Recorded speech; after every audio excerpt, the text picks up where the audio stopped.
In the previous video in this series, I spoke a little bit about what I consider to be the film that is the father of the modern zombie movie, George Romero's original Night of the Living Dead. Now I'm going to talk about George Romero's second zombie film, and the film that I still consider to be the greatest zombie film ever made, and one of the greatest horror films of any subgenre ever made, and that is Romero's original 1978 Dawn of the Dead. It's structurally very, very similar to Night of the Living Dead, except it's upped a little bit in scale, and it takes place over a longer time period, and the characters and the situations are given a little bit more room to breathe. The central cast of characters doesn't really grow from Night of the Living Dead, but instead of taking over a farmhouse over the course of a single night, they find themselves taking refuge in a shopping mall, and their stay at the mall lasts not just a night, but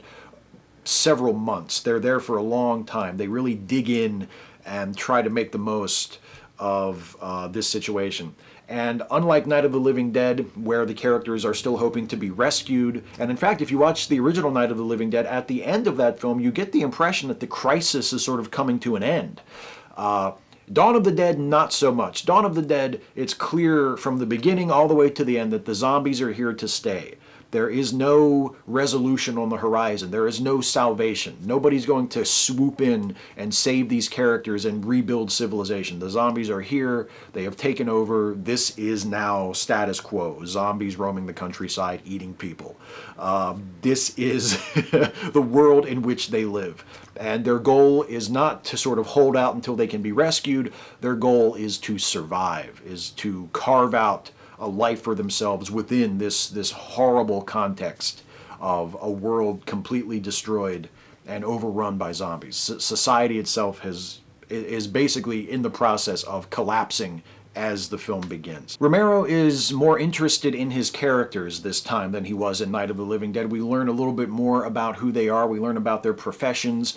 We have a husband and wife, or a boyfriend and girlfriend at least, pair who are journalists, work at a television station. Producers, I think, would be more appropriate as to what they are. They're not necessarily journalists, but they work at a TV station. And then we have two more characters who are cops, and we see them sort of doing their own things out in the middle of the zombie crisis before they come together to escape and wind up at this mall. So we get to know them a little bit as people, and then we get to see their relationships develop and grow as they live together in this mall, which they have turned into sort of a second home. Again, just as with the farmhouse in Night of the Living Dead, it becomes completely surrounded by zombies who are constantly trying to get in. It's a more personal, more character-driven film than Night of the Living Dead. Night of the Living Dead, compared to this, is more like a Twilight Zone episode. It runs on its premise and on its situations. This is a lot more character-driven, and there's a lot more going on here thematically. The big innovation in Romero's Dawn of the Dead that really marks zombie films to come, because like Night of the Living Dead, this was an incredibly influential film. This is the movie that introduced the concept of using zombies as social commentary. As much as it is a horror film, Dawn of the Dead is a social satire. The innovation it brings is having us as an audience identify with both the human heroes and with the zombies. But we're meant to identify with them in different ways. Obviously, we're meant to empathize with the humans. We're meant to root for them. We want to feel panic when they are in jeopardy. We want them to survive. We want to feel good when they succeed, to be relieved when they escape danger by the skin of their teeth. We want to have that emotional rooting interest in them. But we're also meant to identify, we're also meant to sort of see ourselves in the zombies, but not in a positive way, not in a complimentary way at all. The zombies are meant to represent the worst of us.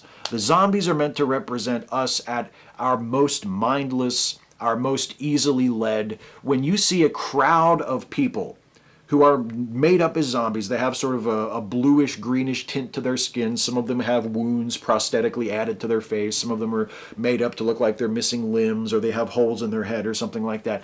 But when you see a group of people with just completely dead, blank expressions in their faces, occasionally moaning like, and they're bunching up 5, 6, 7 people deep to try to get into a mall.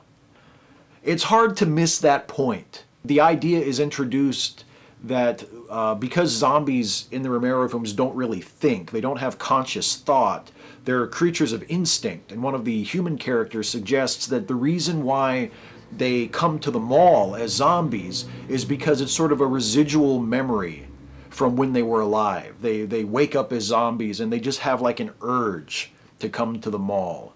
That's kind of a commentary on the modern consumerist psyche, that the residual effect of going to the mall, of being a shopper, of going out and buying shit is so strong that it instinctively drives you to the mall even when your brain is dead. Even when you're an undead zombie who craves the taste of human flesh, that residual urge to go shop at the mall is so strong that you feel yourself pulled there, unconsciously, unthinkingly. And that's become a common trope, a common mechanism in zombie movies since then, to use the zombies as a commentary, to say that the zombies in some way are us, that they are exhibiting a type of behavior that we exhibit.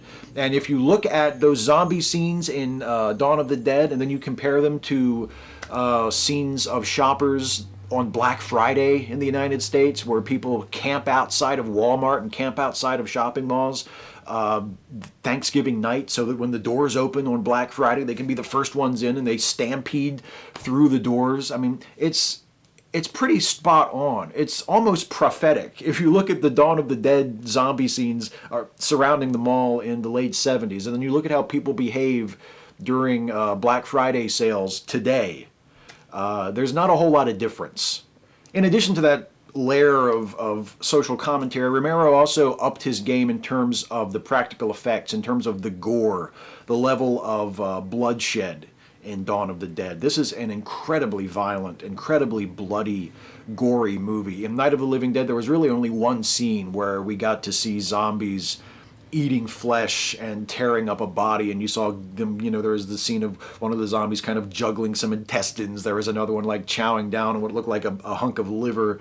And Dawn of the Dead, there's a lot more of that, and it's a lot more graphically depicted. But to Romero's credit, even though that's big and bloody and full color, and there is a certain lurid sense of fascination about it when it's presented on screen, he doesn't allow that to overwhelm the movie.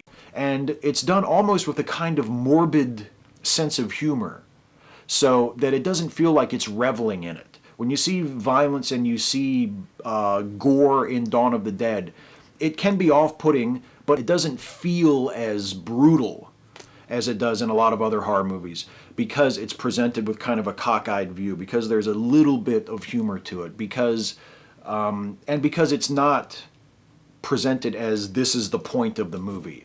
There's more to the movie than just, oh, let's watch zombies eat some people. There's more going on intellectually than that. That allows you to sort of accept that level of gore and violence without it dragging the movie down and making the movie feel less than it actually is. Romero, as I said at the end of the Night of the Living Dead review, made horror films throughout the 70s. He made a really excellent film, sort of a modern take on a vampire film called Martin that is just excellent if you've never seen that. He made a movie called The Crazies, which was about sort of a viral outbreak type of thing that has some things in common with a zombie movie. But Dawn of the Dead is really the pinnacle, I think, of his career. I mean, he's done things since as well. He did another zombie movie in Day of the Dead, which is fairly well regarded. I'm not going to talk about it in this series, but it's worth seeing if you haven't seen it. And then in the recent years, he's come back and done zombie movies in the last few years. And he's worked fairly consistently up until present day. And Dawn of the Dead is really the peak, I think, of him, of both creatively and in terms of his influence on other filmmakers and popularity. It's just an outstanding movie. It's funny, it's scary, it has some decent performances. Ken Faree in this movie, I think, does a really good job. He ends up sort of being the lead heroic character, and he does a really excellent job. The acting in general is pretty good. Yeah, it does have some moments of camp. It does have some moments where it doesn't quite aim at what it doesn't quite hit what it's aiming at, but it all sort of comes together in a very pleasing, very successful, very entertaining movie that does have something to say about our culture, about our society, about what we do and how we are as people. It adds an extra layer, a little extra subtext to it that makes it such a fun, interesting movie to watch and to talk about. And still, I think the best zombie movie ever made. I'm going to talk about two more films in this series, both of which I think are excellent, both of which I think are important to the zombie subgenre of horror, but they don't quite match Dawn of the Dead. I think that's still the best of the lot. Now, George Romero's Living Dead series, Night of the Living Dead, Dawn of the Dead, Day of the Dead, are arguably the most popular and the most influential zombie films. But the next film I'm going to talk about in this series is sort of an offshoot of that. It's sort of a cousin to the Romero zombie films. And actually, from its title, you would think that it was much more closely related than it is. The next film I'm going to talk about in the zombie-themed monster movie reviews this year is a horror comedy that introduces another trope commonly associated with zombies in the popular imagination. I'm going to be talking about Return of the Living Dead.